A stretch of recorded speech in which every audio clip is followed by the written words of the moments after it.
Dicen que los ejércitos más fuertes del mundo no caen porque sus soldados sean débiles, sino porque sus líderes son ciegos.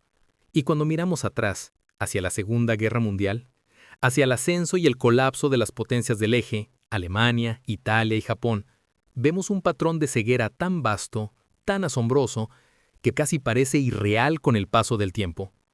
Eran naciones con ejércitos disciplinados, tecnología avanzada, lealtad feroz y un éxito inicial inmenso. Dominaron continentes, sorprendieron al mundo, tomaron territorios con una velocidad y una fuerza nunca antes vistas. Pero su caída no vino de la brillantez del enemigo solamente, ni de la falta de valentía. Vino de errores estratégicos catastróficos, errores que se convirtieron en desastres, torpezas que se multiplicaron hasta que la derrota fue inevitable. Y quizá la lección más inquietante es esta. La mayoría de estos errores no les fueron impuestos, fueron escogidos. Para entender cómo el eje perdió, debemos volver a la mentalidad que moldeó cada uno de sus movimientos. La guerra no se libró solo en los campos de batalla, sino dentro de la mente de los hombres que la comandaban. Adolfo Hitler creía que entendía la guerra mejor que sus generales. Benito Mussolini creía que Italia estaba destinada a recuperar un imperio que había perdido siglos antes. Los militaristas japoneses creían que el espíritu divino de sus soldados podía superar a cualquier enemigo, incluso a uno industrialmente más poderoso. Estas creencias no eran estrategias, eran delirios, y esos delirios costarían millones de vidas. La historia de Alemania comienza en un lugar de confianza, incluso arrogancia. Tras la rápida conquista de Polonia, Dinamarca, Noruega, Bélgica, los Países Bajos y Francia, Hitler se convenció de que el Blitzkrieg, la guerra relámpago, era imparable. El mundo observó incrédulo cómo los tanques alemanes atravesaban Europa en cuestión de semanas. Hitler interpretó estas victorias no como éxitos tácticos, sino como prueba de su propio genio, confirmación de que sus instintos eran infalibles, y así cometió su primer gran error. Creyó que sus enemigos eran incapaces de adaptarse. Creyó que, porque Europa cayó rápido, el mundo caería igual de rápido. Pero ninguna estrategia es invencible. El Blitzkrieg dependía de la velocidad, el impacto y la potencia abrumadora, pero también dependía de campañas cortas. Alemania no tenía el petróleo, ni la mano de obra, ni la capacidad de producción para librar una guerra larga y desgastante. Pero Hitler ignoró esas realidades económicas. Creía que la victoria no era cuestión de industria, sino de voluntad, y esa creencia pronto lo destruiría. Japón siguió un camino similar. Durante una década había estado luchando en China, expandiendo su imperio mediante la brutalidad y la fuerza aplastante. Como Alemania, Japón llegó a convencerse de su propia superioridad racial, creyendo que las naciones occidentales eran débiles, desunidas y poco dispuestas a luchar. Cuando Japón atacó Pearl Harbor en 1941, el ataque fue ejecutado magistralmente, pero estratégicamente suicida. Los líderes japoneses creían que destruir la flota del Pacífico de Estados Unidos conmocionaría a la nación hasta llevarla a negociar. En cambio, encendió una furia tan intensa que cada fábrica, hasteadero y base aérea estadounidense cobró vida. Japón no entendió al enemigo que estaba provocando, y peor aún, no entendió el nuevo mundo que estaba creando. Al atacar acorazados y no los portaaviones, Japón dejó abierta la puerta para que Estados Unidos redefiniera por completo la guerra naval. En meses, el Pacífico se convirtió en un campo de batalla dominado por el poder aéreo, un terreno en el que Japón no podría competir por mucho tiempo. En cuanto a Italia, su mayor error fue entrar en la guerra. Mussolini creía que Alemania ganaría rápido y quería parte del botín, pero el ejército italiano estaba despreparado, mal equipado y pobremente entrenado. Su economía era débil, su logística caótica y sus armas obsoletas. Aún así Mussolini avanzó, buscando victorias fáciles. En su lugar creó crisis que obligaron a Alemania a intervenir repetidamente, primero en Grecia y luego en el norte de África. Hitler había imaginado a Italia como un socio estratégico. En cambio se convirtió en un lastre, drenando recursos alemanes a cada paso. Pero el error más fatal del eje no estuvo en batallas individuales y en invasiones específicas. Estuvo en su decisión de pelear contra demasiados enemigos a la vez. Esta sola elección transformó una serie de conflictos ganables en una guerra global imposible de ganar. Alemania pudo haberse concentrado en derrotar a Gran Bretaña. Japón pudo haber evitado despertar a Estados Unidos. Italia pudo haber permanecido al margen. Pero la arrogancia, el miedo y la ideología los empujaron hacia una catástrofe de tres frentes. Alemania luchó contra Gran Bretaña en el oeste, contra los soviéticos en el este, y más tarde contra los estadounidenses a través de 2 océanos. Japón se enfrentó a Estados Unidos, al Imperio Británico, a Australia, a China y al sudeste asiático. Italia colapsó por dentro, desgarrada por derrotas humillantes e interrupciones internas. La Alianza del Eje, a una vez presentada como un frente unido contra el mundo, se reveló como un desastre desorganizado y descoordinado. Y aún así, a pesar de estos fracasos, las potencias del Eje siguieron creyendo que la victoria era posible. Creían en armas milagrosas, roquetes, cazas reacto, supertanques. Creían que nuevas ofensivas podrían cambiar el rumbo, que la unidad aliada se rompería, que la Unión Soviética colapsaría. Pero ningún milagro llegó. Sus enemigos se adaptaron, aprendieron y mejoraron. Alemania y Japón quedaron atrapados en guerras que ellos mismos habían iniciado, pero que ya no podían controlar. La mayor ironía de todas es que el Eje pudo haber evitado la derrota.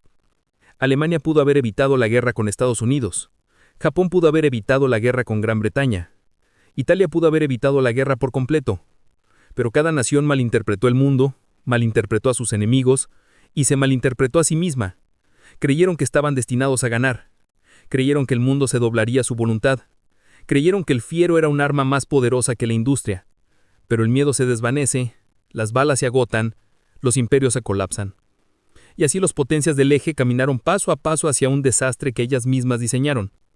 No fueron destruidas por la brillantez de sus enemigos, sino por la ceguera de sus líderes. Y al final su caída no fue un momento, no una batalla, no una derrota, sino el resultado inevitable de las elecciones que tomaron mucho antes de que la guerra comenzara. Si los primeros errores del Eje surgieron de la arrogancia, los años intermedios de la guerra revelaron algo mucho más destructivo: la desesperación disfrazada de estrategia. Para 1942, la ilusión de una expansión imparable del Eje comenzaba a agrietarse. Los frentes se ampliaban, las bajas aumentaban y los recursos se agotaban. Sin embargo, en lugar de reevaluar su situación, Alemania, Japón e Italia se aferraron aún más a las fantasías que los habían llevado hasta allí. Lo que siguió fueron decisiones tan irracionales y contraproducentes que los historiadores aún debaten si nacieron del orgullo, del pánico o de una profunda desconexión con la realidad. En estos años desesperados, se cometieron algunos de los errores militares más catastróficos de la historia, errores que transformaron la posibilidad de victoria en una derrota inevitable. Las potencias del Eje entraron en esta fase de la guerra con un problema común: habían subestimado la determinación y la capacidad industrial de sus enemigos. Alemania asumió que la Unión Soviética colapsaría en cuestión de meses. Japón creyó que Estados Unidos no tendría la voluntad de sostener una guerra prolongada. Italia imaginó que Gran Bretaña se rendiría ante la presión de múltiples frentes. Todos estaban profundamente equivocados. Y cuando la realidad comenzó a imponerse, cuando sus enemigos demostraron ser más resistentes, más numerosos y mejor abastecidos, los líderes del Eje respondieron no con prudencia, sino con escaladas cada vez más imprudentes.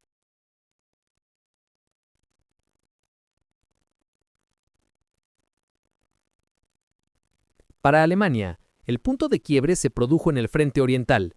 La Operación Barbarroja había iniciado con un éxito fulminante. Ejércitos soviéticos enteros quedaron cercados, miles de pueblos cayeron en cuestión de días, y los soldados alemanes creyeron que la campaña terminaría antes del invierno. Pero a finales de 1941, el avance se había ralentizado. Las líneas de suministro estaban al límite y un invierno brutal, uno de los más fríos en décadas, llegó antes de lo esperado. Las tropas alemanas, equipadas con uniformes de verno, sufrían congelación, los motores no arrancaban, las armas fallaban y los caballos morían enterrados en la nieve. La contraofensiva soviética a las puertas de Moscú sacudió al mundo. Alemania nunca había anticipado una guerra invernal de esa magnitud. Aún así, en lugar de adaptarse a las condiciones extremas o replantear sus objetivos, Hitler insistió en avanzar. Creía que la Unión Soviética podía romperse mediante pura agresividad, no a través de repliegues estratégicos ni reorganizaciones. Sus generales pidieron retirarse hacia posiciones defensibles. Hitler se negó. Para él, la retirada equivalía a debilidad, y la debilidad significaba derrota. Su terquedad condenó a miles de soldados al hambre, al frío y a ataques soviéticos implacables. En 1942, Hitler cometió uno de sus errores más fatales: dividir sus ejércitos para perseguir dos objetivos simultáneos: los campos petrolíferos del Cáucaso y la ciudad de Stalingrado. Ningún estratega competente dividiría sus fuerzas frente a un enemigo vasto y en recuperación. Pero Hitler estaba obsesionado. Stalingrado llevaba el nombre de su enemigo ideológico. Tomarla tendría un valor simbólico. Pero los símbolos no ganan guerras. La logística sí. Y la logística alemana estaba colapsando. Mientras los alemanes avanzaban hacia Stalingrado, los soviéticos preparaban un contraataque masivo. Cuando llegó el cerco, fue devastador. Más de 250.000 soldados del eje quedaron atrapados, hambrientos, congelados y sin municiones. Hitler, una vez más, prohibió la retirada. Ordenó resistir hasta el último hombre. El resultado fue catastrófico. La rendición del Sexto Ejército en febrero de 1943 no solo fue una derrota militar, fue un golpe psicológico. El mito de la invencibilidad alemana se derrumbó. 250.000 de soldados desapareció para siempre. Y lo peor, Hitler no aprendió nada.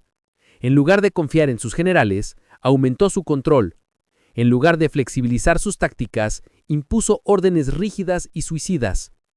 Su incapacidad para adaptarse se convirtió en un arma que apuntaba directamente contra su propio ejército. Japón siguió un camino similar, aferrándose a estrategias audaces en apariencia, pero imposibles de sostener.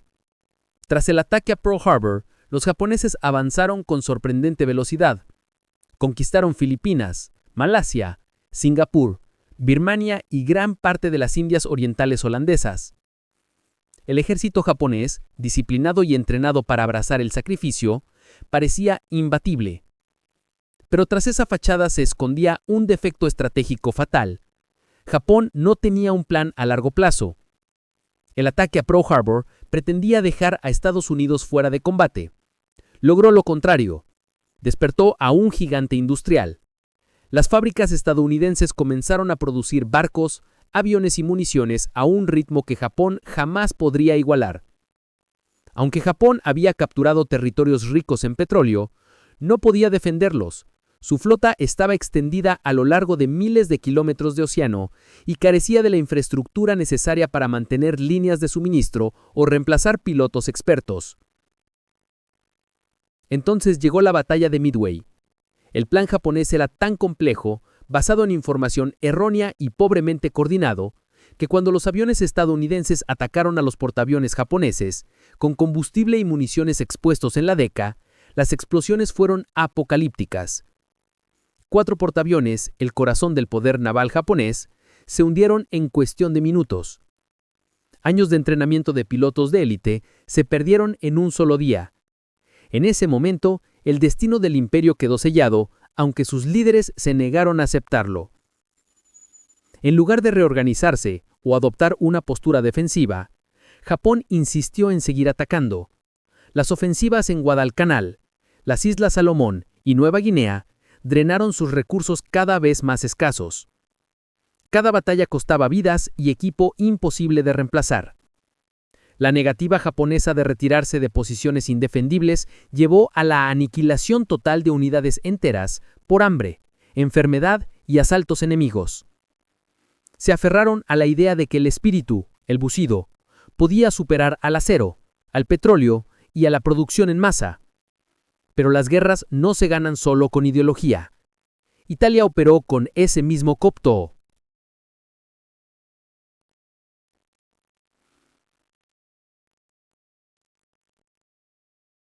Italia, aunque menos dramática, también cometió errores devastadores. La visión de Mussolini de un nuevo imperio romano se desintegró rápidamente. Las campañas en Grecia y el norte de África fueron un desastre desde el principio. El ejército italiano carecía de armamento moderno, entrenamiento adecuado y liderazgo competente. Sus líneas de suministro eran débiles y la moral estaba por los suelos. Mussolini había iniciado guerra sin preparación, y pronto dependió completamente de Alemania para rescatarlo. Cada intervención alemana en apoyo a Italia debilitaba los esfuerzos en el frente oriental, generando una cadena de consecuencias que Hitler jamás previó.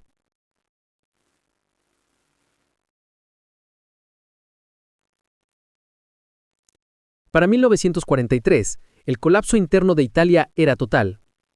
Los aliados invadieron Sicilia y luego el continente. Mussolini fue derrocado por su propio gobierno. Italia se rindió y Alemania tuvo que ocupar gran parte del país, librando una guerra brutal en un terreno montañoso que absorbía tiempo, tropas y recursos. La antigua aliada se convirtió en una carga estratégica. A lo largo de estos años, las potencias del eje cometieron otro error fatal. Subestimaron el poder de la guerra industrial. Alemania producía tanques y municiones, pero no al ritmo de Estados Unidos o la Unión Soviética. Japón no podía reemplazar sus barcos ni entrenar nuevos pilotos a tiempo. Italia prácticamente no tenía industria pesada. Mientras tanto, los aliados, especialmente Estados Unidos, producían cantidades abrumadoras de equipo. Por cada avión que Japón perdía, Estados Unidos podía construir 5. Por cada tanque alemán destruido, los soviéticos producían 3 más. El eje no tampoco logró coordinarse.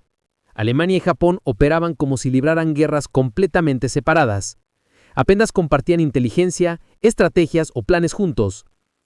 Japón nunca atacó a la Unión Soviética desde el este, aun cuando Alemania lo necesitaba desesperadamente. Alemania nunca envió fuerzas para apoyar a Japón. Su alianza era ideológica, no estratégica. Para 1943, el eje ya no dirigía la guerra, simplemente reaccionaba a ella. Hitler lanzaba ofensivas con unidades exhaustas y sin suministros. Japón enviaba pilotos en misiones prácticamente suicidas para frenar el avance estadounidense. Italia se desmoronaba desde dentro. Lo que alguna vez pareció un bloque poderoso, ahora era una colección de regímenes aislados y desesperados enfrentándose a enemigos mucho más fuertes. Y aún así, el eje se negó a considerar la paz. Se negó a retroceder, a negociar, a aceptar la realidad. Creían que la rendición era deshonrosa y que sacrificarse más conduciría a una victoria milagrosa. Pero las guerras no se ganan con terquedad, se ganan con adaptación. Para 1944, las potencias del eje ya no eran una fuerza coherente, eran una colección de regímenes desesperados que luchaban por sobrevivir en múltiples frentes. En Europa, Alemania enfrentaba el avance implacable de los aliados desde el oeste y la presión devastadora del Ejército Rojo desde el este. Sus ejércitos, antaño poderosos, estaban exhaustos, desmoralizados por pérdidas constantes y por la certeza de que las órdenes rígidas de Hitler ya habían condenado a cientos de miles. Las líneas de suministro estaban sobreextendidas, los pueblos eran abandonados ante la llegada soviética, y la infraestructura esencial para sostener la guerra, puentes, fábricas, ferrocarriles, había sido reducida a ruinas por los bombardeos aliados. Sin embargo, Hitler, obsesionado con victorias simbólicas, se negaba a ceder siquiera un metro de terreno. La retirada era traición, el compromiso, cobardía. La rigidez de su mando se convirtió en un arma dirigida contra sus propias tropas. Mientras tanto, los aliados habían aprendido a explotar todas las debilidades del eje.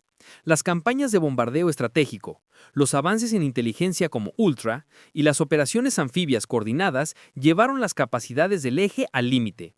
El día D, el desembarco en Normandía, fue una obra maestra de operaciones combinadas, superioridad aérea, bombardeo naval preciso y desembarcos sincronizados casi a la perfección.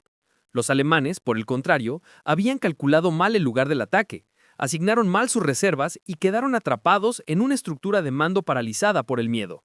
Las divisiones Panzer recibieron órdenes contradictorias, la artillería estaba mal posicionada, y los comandantes locales, conscientes del desastre, temían actuar sin autorización. Cuando los aliados aseguraron las playas, el destino ya estaba sellado. El eje había perdido la iniciativa para siempre. En el frente oriental, la Unión Soviética mostraba la aterradora combinación de guerra industrial y una población dispuesta a sacrificarlo todo. Las fuerzas alemanas, aún recuperándose de Stalingrado y Kursk, retrocedían continuamente. La obsesión de Hitler por mantener ciudades simbólicas, como Varsovia o Budapest, produjo pérdidas catastróficas. Divisiones enteras quedaron cercadas y destruidas, y cada negativa a retirarse agravó la tragedia. Los oficiales alemanes, antes confiados en su superioridad táctica, comprendieron lo inevitable. Ninguna habilidad ni disciplina podía compensar la ineptitud de un liderazgo cegado por ideología y orgullo. Italia, antigua aliada, se convirtió en un peso muerto. Los aliados avanzaron lentamente por la península, enfrentando un terreno difícil, pero tropas sin moral, desgastadas por años de mala dirección y equipo obsoleto. Alemania debió enviar divisiones desde el frente oriental para frenar ese avance, construyendo líneas defensivas que solo ofrecían retrasos temporales. La rendición italiana no detuvo los combates, simplemente trasladó la carga a los alemanes, obligados a luchar una guerra defensiva en suelo extranjero. Para Hitler, cada defensa era inaceptable, cada retirada inconcebible. En el Pacífico, Japón repetía los errores alemanes, pero bajo la sombra del inmenso poder industrial estadounidense. Tras Midway, Japón quedó a la defensiva, pero se negó a renunciar a posiciones estratégicas. Las Islas Solomón, Nueva Guinea y Filipinas se convirtieron en escenarios donde unidades japonesas aisladas, sin suministros, lucharon hasta el último hombre. Las fuerzas estadounidenses con recursos inagotables, dominio naval y aéreo, avanzaron isla por isla, aislando guarniciones japonesas que se desvanecían sin refuerzos. Cada territorio que Japón defendía consumía recursos imposibles de reemplazar y vidas que debilitaban la resistencia futura. La insistencia en atacar aún cuando no había esperanza transformó retiradas estratégicas en desastres innecesarios. El orgullo y la ideología aceleraron el colapso del imperio. A nivel estratégico, la coordinación del eje era casi inexistente. Alemania y Japón actuaban como si lucharan guerras separadas. Alemania pidió repetidamente que Japón atacara a la Unión Soviética desde el este. Japón se negó. Japón buscaba distracciones alemanas para aliviar su situación en el Pacífico. Alemania permaneció concentrada en Europa. Italia ofrecía apoyo esporádico y mal ejecutado. La alianza era más retórica que real. Cada teatro de guerra operaba en aislamiento, obligando a comandantes del eje a enfrentar enemigos superiores sin ayuda ni coordinación. Los errores estratégicos también nacieron de la arrogancia y la sobreextensión. La orden de Hitler de defender cada centímetro de territorio conquistado, unida al deseo de Japón de mantener cada isla, provocó que sus fuerzas quedaran al límite. Las líneas de suministro no podían sostener operaciones tan vastas. Los soldados carecían de comida, municiones y atención médica. La moral se desplomó a medida que comprendían que el liderazgo los empujaba hacia misiones imposibles. Las bajas aumentaban, la experiencia se perdía, la capacidad de reacción desaparecía. Lo que antes fue un plan de conquista global se transformó en una serie de posiciones indefendibles destinadas al colapso. A finales de 1944, el deterioro era irreversible.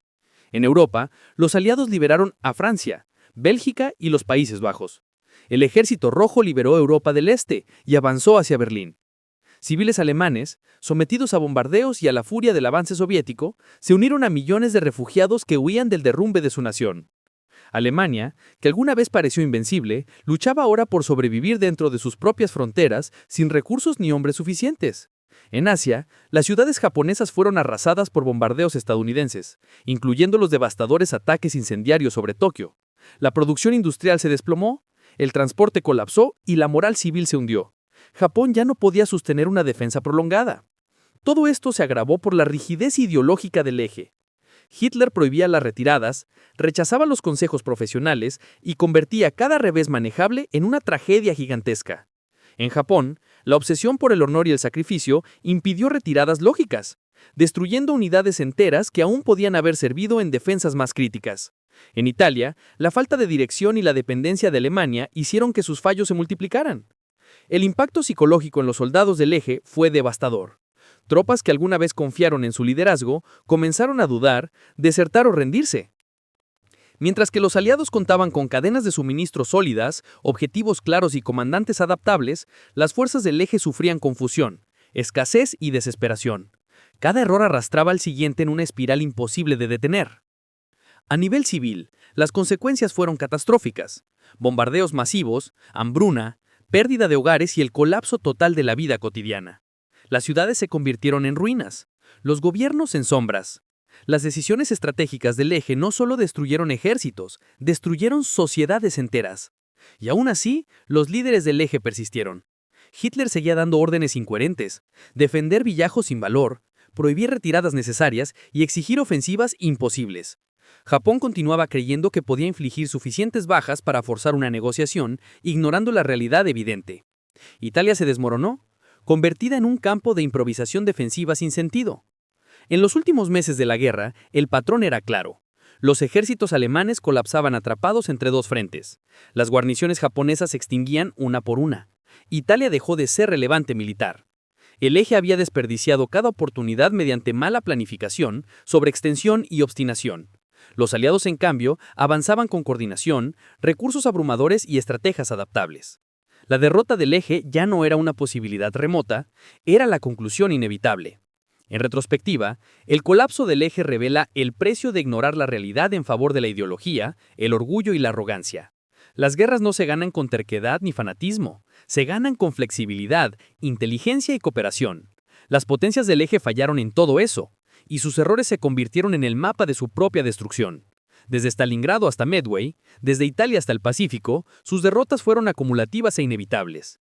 Para cuando Berlín cayó y Japón se rindió tras Hiroshima y Nagasaki, el eje ya se había destruido a sí mismo. A medida que avanzaban los últimos meses de 1945, las potencias del eje se encontraban al borde del colapso total. Sus destinos sellados por la presión implacable de las campañas aliadas y por los errores irreversibles que ellas mismas habían creado. Alemania, que alguna vez había sido una máquina militar formidable, enfrentaba la aniquilación en todos los frentes. Sus ciudades estaban en ruinas tras meses de bombardeos. Las líneas de suministro habían sido cortadas y los soldados se hallaban dispersos, incapaces de reagruparse o montar una defensa coherente. La obsesión de Hitler por mantener posiciones simbólicas y su negativa a escuchar a sus generales transformaron operaciones defensivas potencialmente salvables en derrotas catastróficas. En todos los teatros de guerra, sus errores estratégicos se manifestaban en divisiones enteras cercadas y destruidas, centros industriales perdidos y una moral reducida a niveles nunca antes vistos.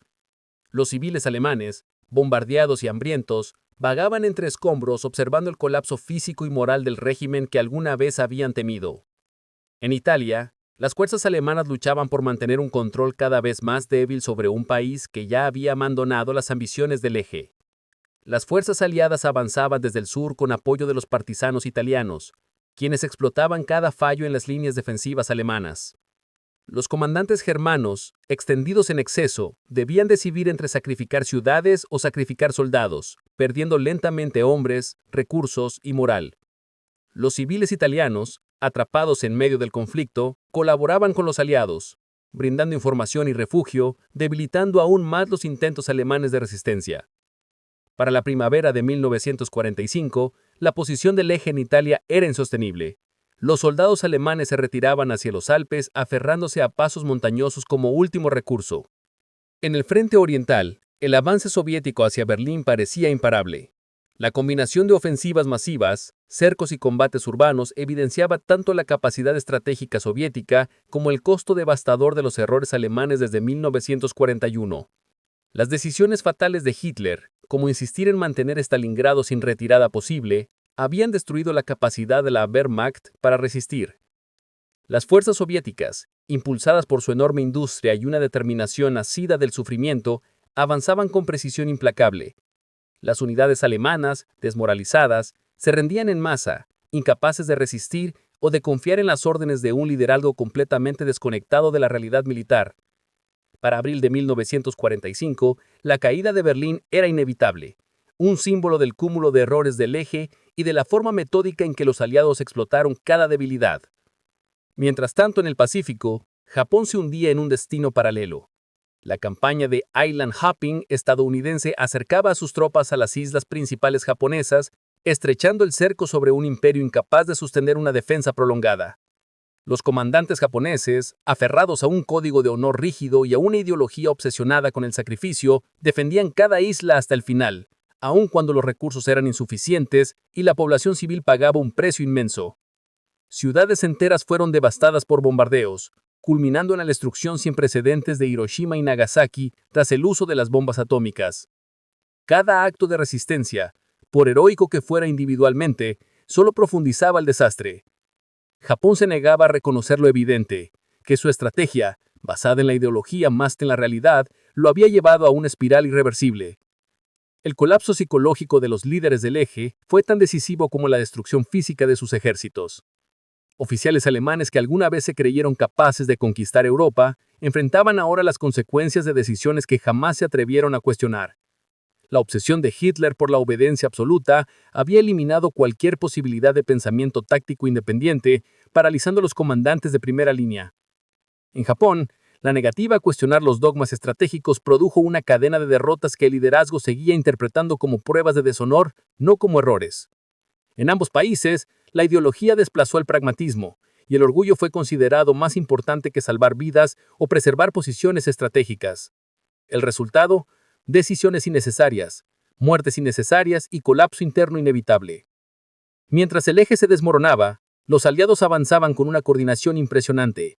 En Europa, estadounidenses, británicos, canadienses y soviéticos combinaron sus fuerzas para desmantelar el aparato militar alemán mediante operaciones anfibias, bombardeos estratégicos, inteligencia superior y tácticas combinadas. En el Pacífico, la Marina y los Marines estadounidenses, apoyados por fuerzas australianas y británicas, tomaron islas fortificadas una tras otra, cortando líneas de suministro japonesas y arrinconando guarniciones aisladas. Cada victoria aliada mostraba un contraste fundamental. Mientras el Eje dependía de la rigidez ideológica, los aliados triunfaban gracias a la adaptabilidad, la cooperación y la planificación. El costo humano de los errores del Eje fue inmenso. Millones de soldados murieron no solo en combate, sino en batallas sin sentido, en posiciones indefendibles o bajo órdenes irracionales de luchar hasta el último hombre.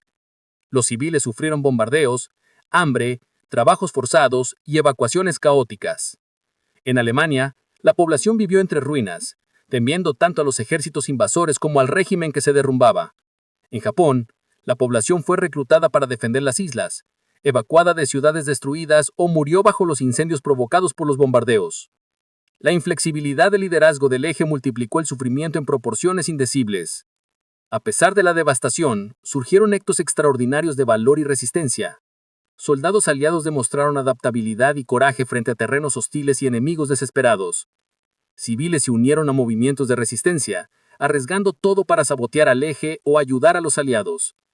Estas acciones mostraron que la victoria no dependía solo del poder militar, sino de la capacidad humana para colaborar, innovar y actuar con determinación. El contraste entre la flexibilidad aliada y la rigidez del Eje es una de las lecciones más profundas de la guerra. La capacidad de adaptarse supera la fuerza bruta. Con el avance final del conflicto, el colapso del Eje fue rápido y definitivo. Alemania se rindió incondicionalmente en mayo de 1945, tras la caída de Berlín y la muerte de Hitler. Japón se rindió en septiembre de 1945, tras las bombas atómicas y la entrada soviética en la guerra. Italia, políticamente fracturada desde 1943, había dejado de ser relevante mucho antes. El Eje se derrumbó por exceso de ambición, mala administración, errores estratégicos y la obsesión ideológica que nubló cualquier sentido práctico. En los años posteriores, historiadores y estrategas estudiaron el colapso del Eje para aprender lecciones sobre liderazgo, estrategia y toma de decisiones. Batallas como Stalingrado, Midway, Normandía y Okinawa no fueron solo victorias militares, sino ejemplos de cómo la coordinación, la logística y la flexibilidad pueden vencer incluso a potencias inicialmente superiores. El Eje, a pesar de sus éxitos iniciales, socavó su propio potencial mediante la rigidez, la arrogancia y el rechazo a la realidad. Los aliados, por el contrario, triunfaron gracias a la comunicación, la planificación y la capacidad de aprender de sus errores. En última instancia, la derrota del Eje es una advertencia sobre la relación entre estrategia, liderazgo y humanidad. Demuestra que incluso las fuerzas más poderosas pueden derrumbarse cuando sus líderes son inflexibles, cuando su estrategia ignora los recursos reales y cuando la ideología se coloca por encima de la supervivencia. Las fallas de Alemania, Japón e Italia resaltan la importancia de adaptarse, escuchar consejo, gestionar recursos y reconocer límites. Donde los aliados triunfaron gracias a la cooperación y al pragmatismo, el Eje fracasó por su rigidez y soberbia. Esta diferencia definió el destino del mundo. Al salir de las sombras de la guerra, el mundo conservó vivas las lecciones de los errores del Eje. Las academias militares y los estudios estratégicos continúan analizando estas fallas, recordando que las guerras no se ganan solo con armas, sino con inteligencia, planificación, adaptabilidad e incluso humanidad. Al final, las potencias del Eje fueron derrotadas no solo por los ejércitos enemigos, sino por las consecuencias inevitables de sus propias decisiones. Una lección profunda, grabada en la historia del siglo XX.